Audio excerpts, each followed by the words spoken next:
नमस्कार मित्रों, मैं सी आर देवासी अपने यूट्यूब प्लेटफॉर्म प्रथम एकेडमी में आप सभी का हार्दिक स्वागत और अभिनंदन करता हूं।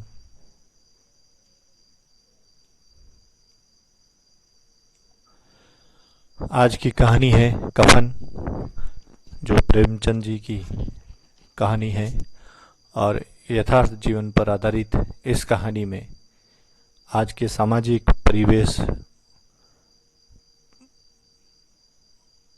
पर जोर देते हुए इस कहानी को रचा गया है।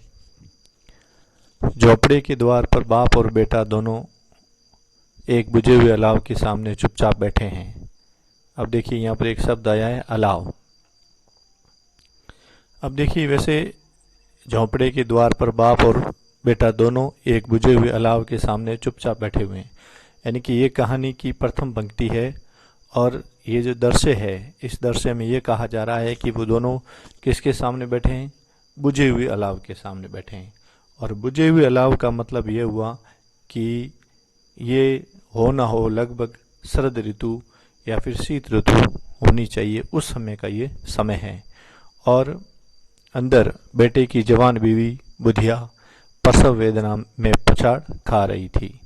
अब देखिए यहाँ पर जो इनका लड़का है माधव, और उसकी पत्नी का नाम क्या है? बुधिया है। और ये बुधिया है वो प्रसव वेदना से या फिर प्रसव पीड़ा से पीड़ित है, और इसे वो रह रह के उसको दर्द से कराह रही है। रह रह कर उसके मुंह से ऐसे दिल हिला देने वाली आवाज निकलती थी कि दोनों कलेजा थाम लेते थे।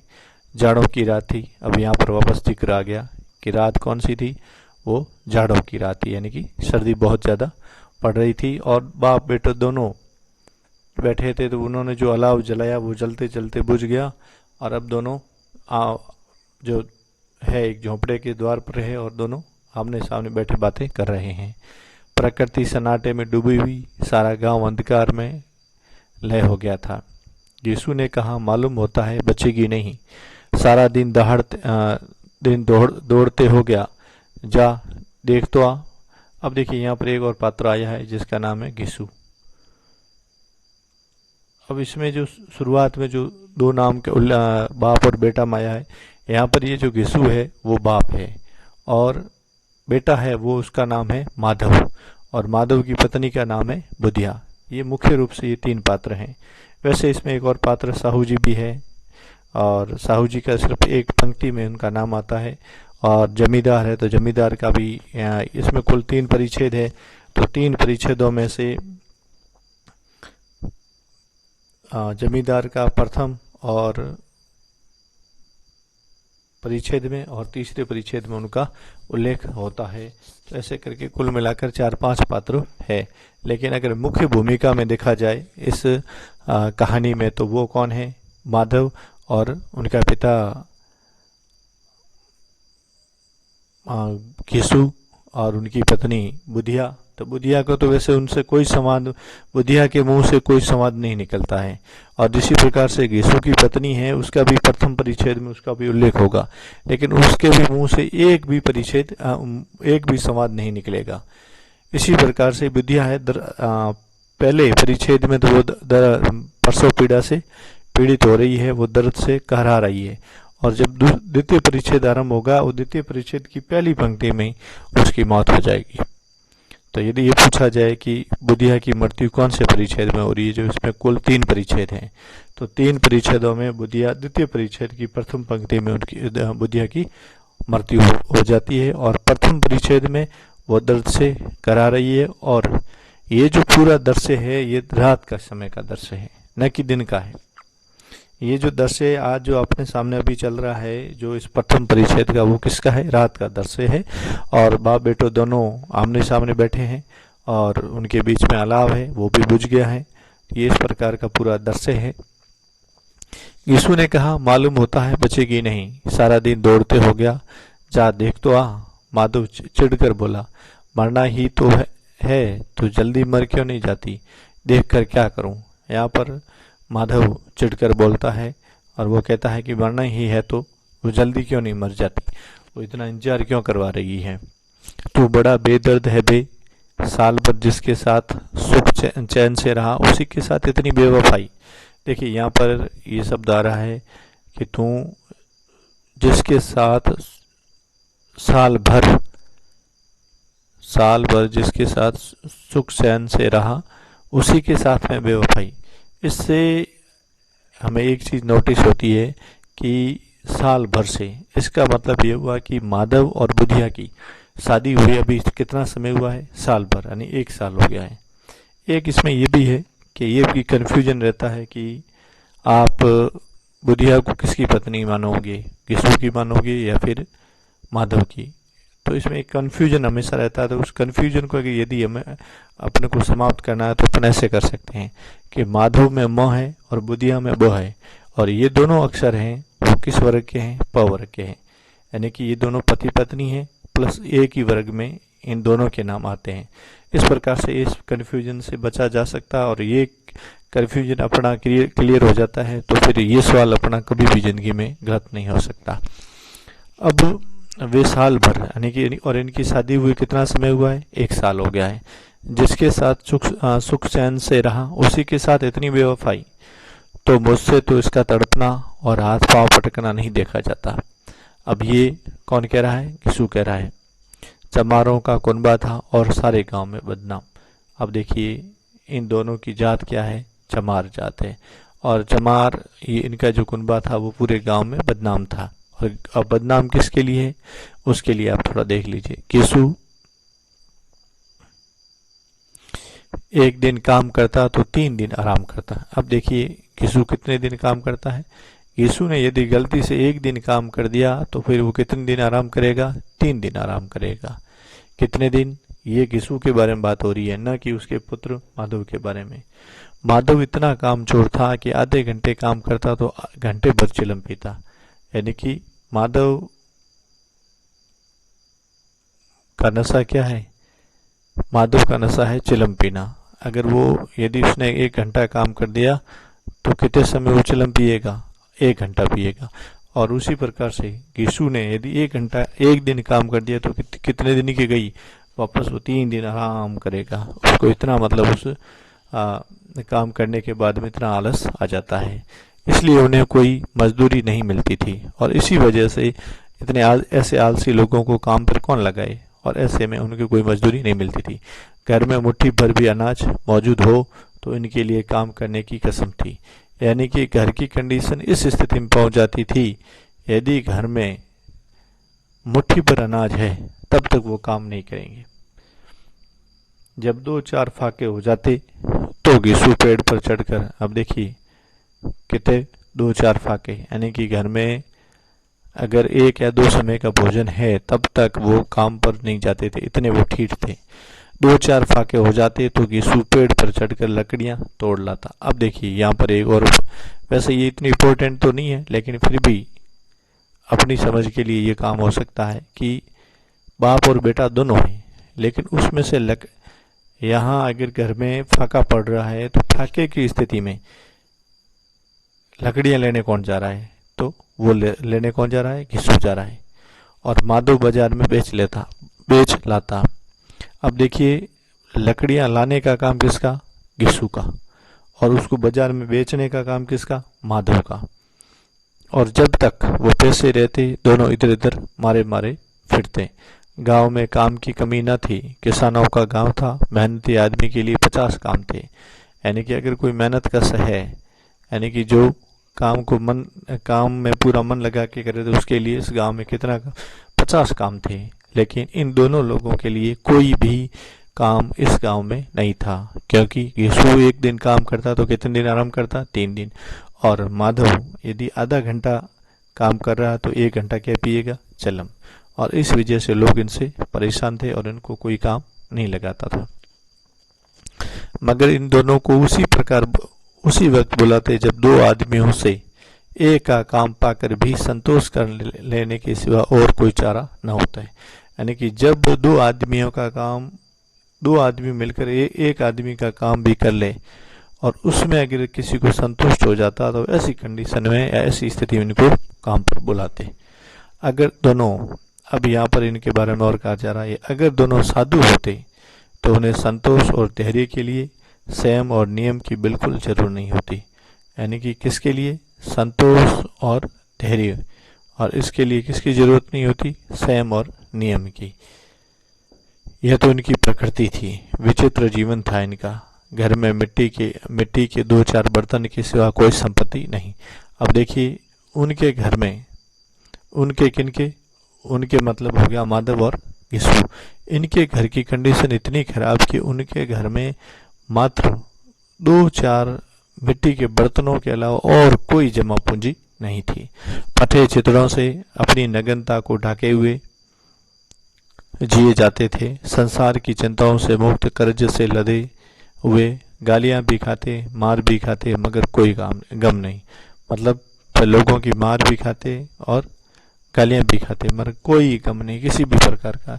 दिन इतने कि वसूली की बिल्कुल परवाह न की आशा न रहने पर भी लोग उन्हें कुछ न कुछ कर्ज दे देते थे।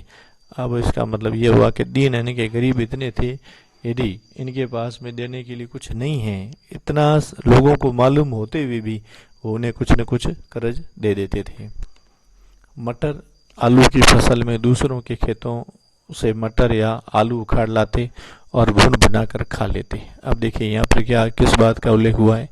मटर और आलू की फसल में दूसरों के खेतों से मटर या आलू, यानी कि जब मटर और आलू की फसल बोई जाती तब ये दूसरे लोगों के खेतों से मटर और आलू उखाड़ लाते और भुन बनाकर खा लेते।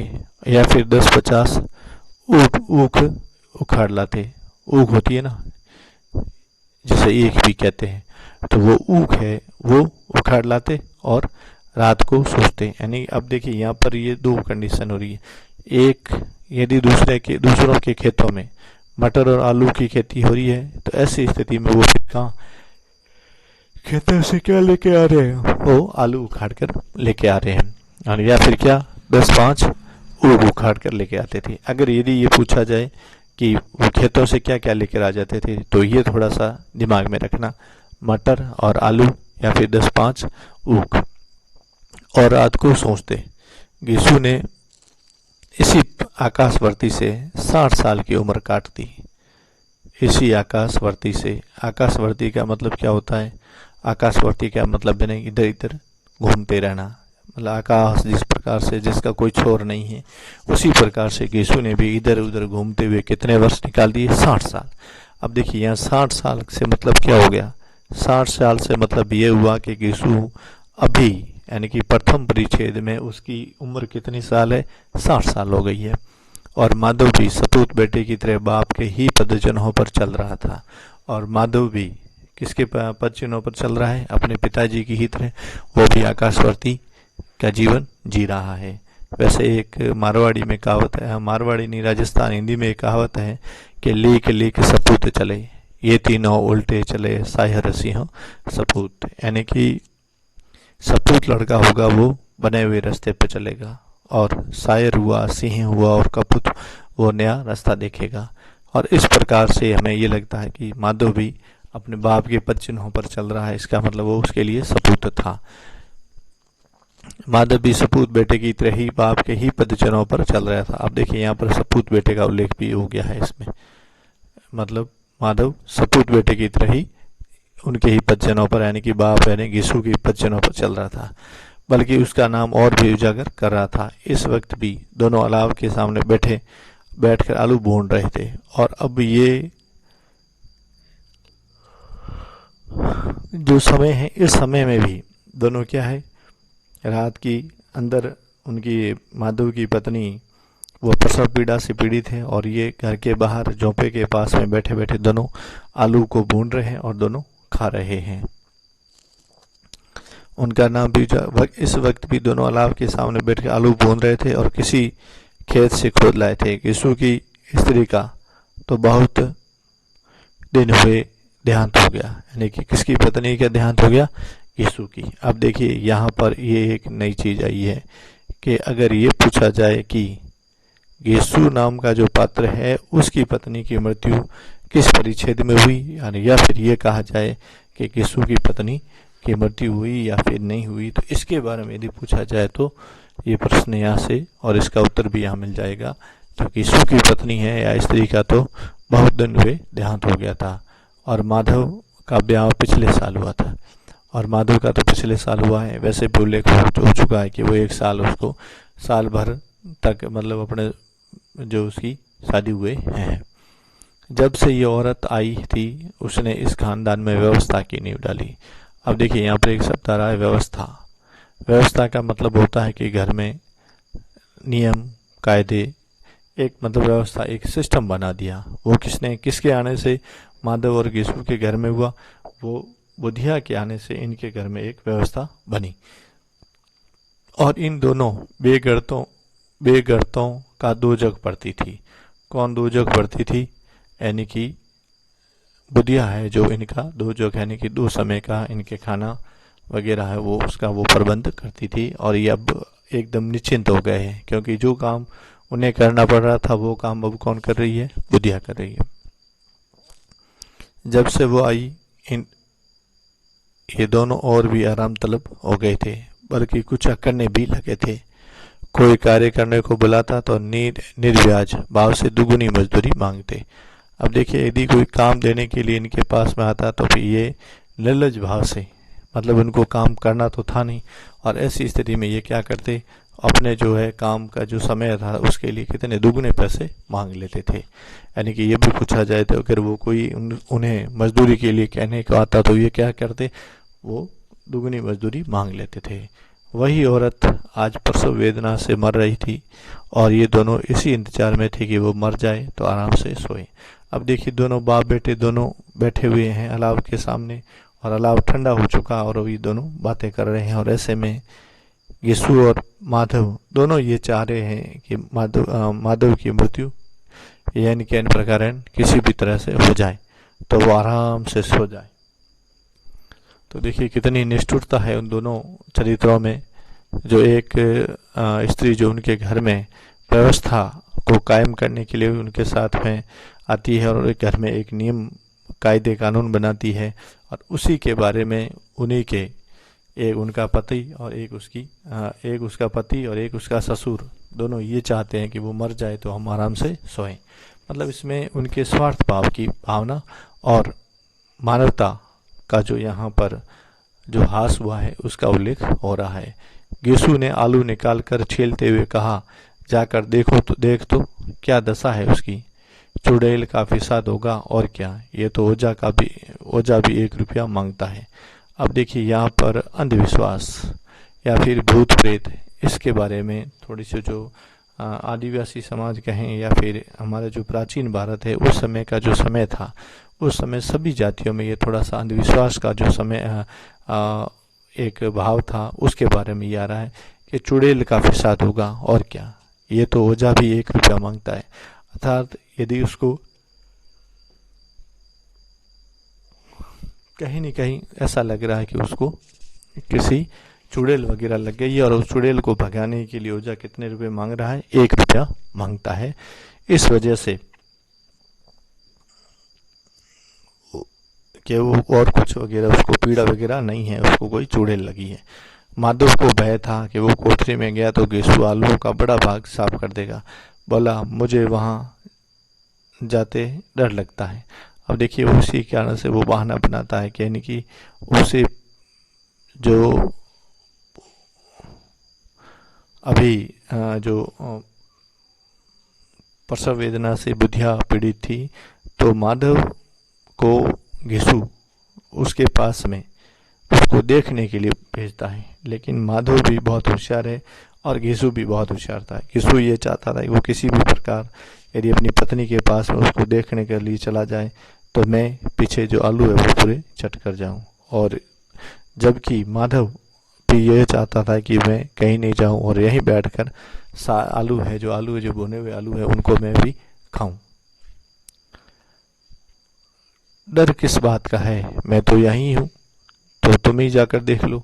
तब यहाँ पर माधव कहता है कि अगर तुम यहीं हो तो तुम जाओ, देख के आ जाओ। मेरी औरत जब मरी थी तो मैं 3 दिन तक उसके पास से हिला तक नहीं। अब देखिए यहाँ पर अब उनका अहंकार आपस में टकरा रहा है और वो एक दूसरे के ताने दे रहे हैं। तो इसमें गीसू कहता है कि जब मेरी पत्नी मरी तब मैं 3 दिन से उसके लाश के पास से दूर कहीं गया भी नहीं। अब देखिए यहाँ पर एक बात ये नोट करने की आती है कि औरत जब गीसू की पत्नी या गीसू की औरत मरी तब गीसू उस औरत अपनी औरत के पास में कितने दिन बैठा रहा। तो कितने दिन रहा? 3 दिन रहा। उसके पास से हिला नहीं। फिर मुझसे लजाएगी कि नहीं? अब वो कह रहा है कि मैं उसका जब रिश्ते में ससुर हूँ तो मैं जब वहाँ जाऊँगा तो वो तो भी लजाएगी और लाज में अगर उसके ऊपर से वेदना होती है तो उसको दबाने की कोशिश करेगी। तो ऐसे में मैं तुझे भेज रहा हूँ और तू जाके उसको देखा। जिसका कभी मुंह नहीं देखा आज उसका उगड़ा हुआ बदन देखूं तो उस तन की सुध भी तो न होगी। मुझे देख लेगी तो खुलकर हाथ पाँव भी नहीं पटक सकेगी। अब गीसू कह रहा है अपने बारे में कि जब मैं तो उसका ससुर हूँ रिश्ते में, मैं जब वहाँ जाऊँगा तो वो अपने भावों को छिपाने की कोशिश करेगी और उसके उपरांत वो ये भी कोशिश करेगी कि वो लज्जा से वो इतनी झुक जाएगी कि उसने अपनी प्रसव वेदना को भी भूल जाएगी। ऐसे में मैं तुझे वहाँ भेजने की कोशिश कर रहा हूँ।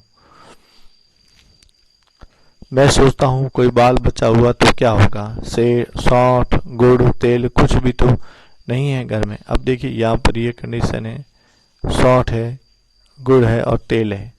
ये भी अगर प्रसव वेदना से पीड़ित बुधिया करा रही है, यदि उसको कोई पुत्र प्राप्त हुआ या फिर पुत्री प्राप्त हुई तो ऐसी स्थिति में घर में सौंठ गड़ा गुड़ तेल वगैरह कुछ भी जो भोजन सामग्री और उसके सहायक जो है वो नहीं है। सब कुछ आ जाएगा भगवान दे तो। जो लोग अभी 1 पैसा नहीं दे रहे हैं वही ही कल बुलाकर रुपए देंगे।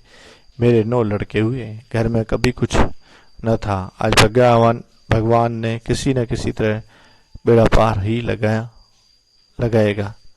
अब देखिए मेरे 9 लड़के हुए, हर घर में काफी कुछ न था। अब देखिए यहाँ पर एक शब्द आ रहा है 9 लड़के हुए। अब ये 9 लड़के किसके हुए हैं? तो ये पात्र जो गीसू पात्र है उसके मुंह से ही सवाल निकल रहा है कि मेरे कितने पुत्र हुए? 9 लड़के हुए। तो मतलब अगर ये पूछा जाए कि गीसू के कितने लड़के थे तो कितने थे? 9 थे या 9 थे। मैं कभी भगवान ने किसी को भी किसी तरह पार लगाया ही। जिस समाज में रात दिन मेहनत करने की हालत उसकी हालत से बहुत अच्छी न थी और किसानों के मुकाबले वे लोग जो किसानों की दुर्बलताओं से लाभ उठाना जानते थे कहीं ज्यादा संपन्न थे, वहाँ इस तरह की मनोवृत्ति को पैदा हो जाना कोई अचरज की बात न थी।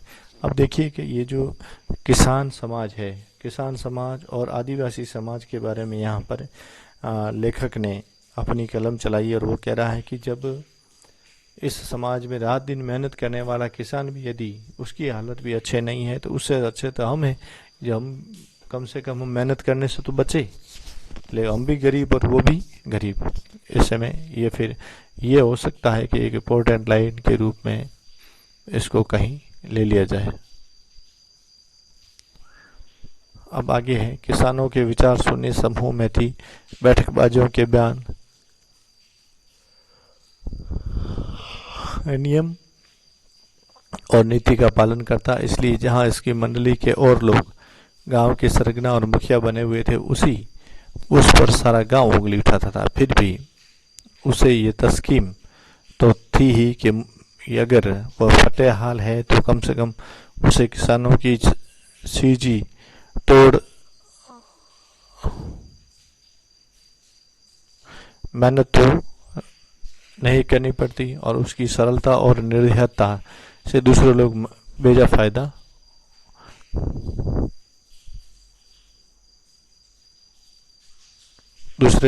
फायदा तो नहीं उठाते। दोनों आलू निकाल कर जलते जलते खाने लगे। यानी कि अब जो पत्नी उनकी परसों पीढ़ी से पीड़ित है और ऐसे में माधव और उसका बाप गीसू दोनों हैं वो फटाफट अपना काम समेट रहे हैं।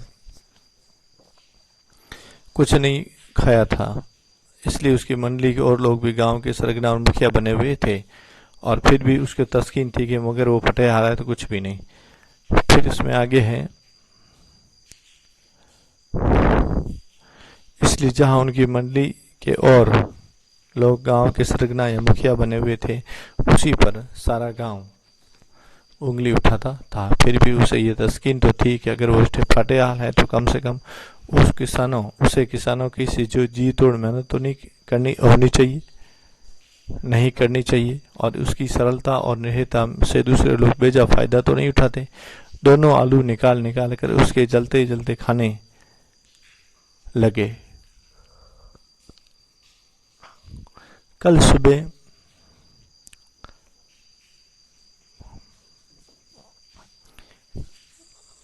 कल से कुछ नहीं खाया था, इतना सब्र न था कि ठंडा होने दे। कई बार दोनों की जुबानें जल गई। छील जाने पर आलू का बाहरी हिस्सा जबान और अलग और तालू को जला देता था, और उसके उस अंगारों को मुंह में रखने से ज्यादा खैरियत यह थी कि वो अंदर पहुंच जाए, और उसे ठंडा करने के लिए काफी सामान था। इसलिए दोनों जल्दी जल्दी निकल जाते। हालांकि इस कोशिश में उनकी आंखों में क्या निकल जाते हैं, आंसू भी निकल जाते हैं।